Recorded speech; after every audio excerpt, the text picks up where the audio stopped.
Hi guys, in this tutorial we'll be dealing with creating the points using our point tool, which can be found here. The point tool, first of all, is unarguably the easiest tool to use on Solidworks. Now one may ask, why is the point tool actually relevant? So I'll try to demonstrate. So first of all, the point tool. I'm already within my sketch, as you can see here, and then the confirmation corner. So I select on the tool, and then as simple as just clicking, and then I've created a point. Easy, right? Yeah. So I'd like you to know that this point tool is as important as any other tool within this software.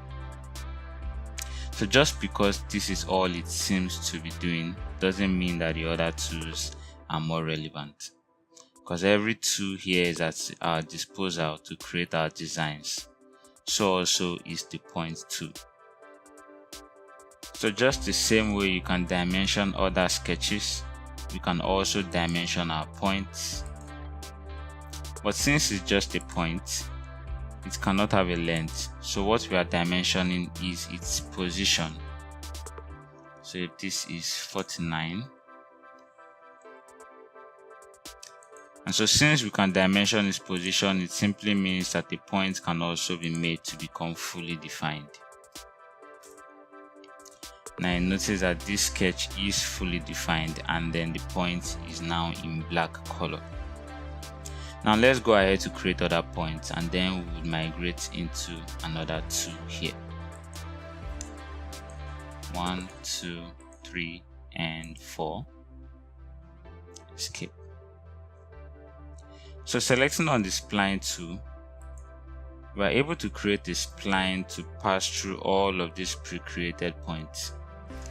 Now, just the way we have created the dimensions for this point, we can also repeat the same for all these points, but for time purpose we will not do that here.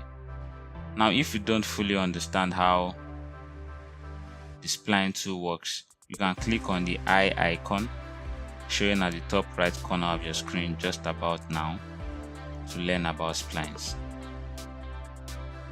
Okay, so back to this.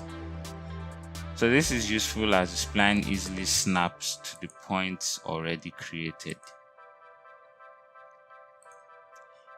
Now let us imagine that all of these points have already been fully defined.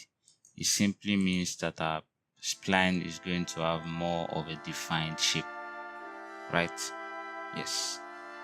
And this tool is not limited to just this, I mean the point tool, because it's useful for a number of other functions. So we could create a circle here, and then go over to the copy and then replicate it at all other positions. And the copy tool is something that you can find here, but we'll deal with this function later on. Okay, so this is where we end with the point tool, and I hope to see you in the next tutorial, where we would be dealing with trim entities.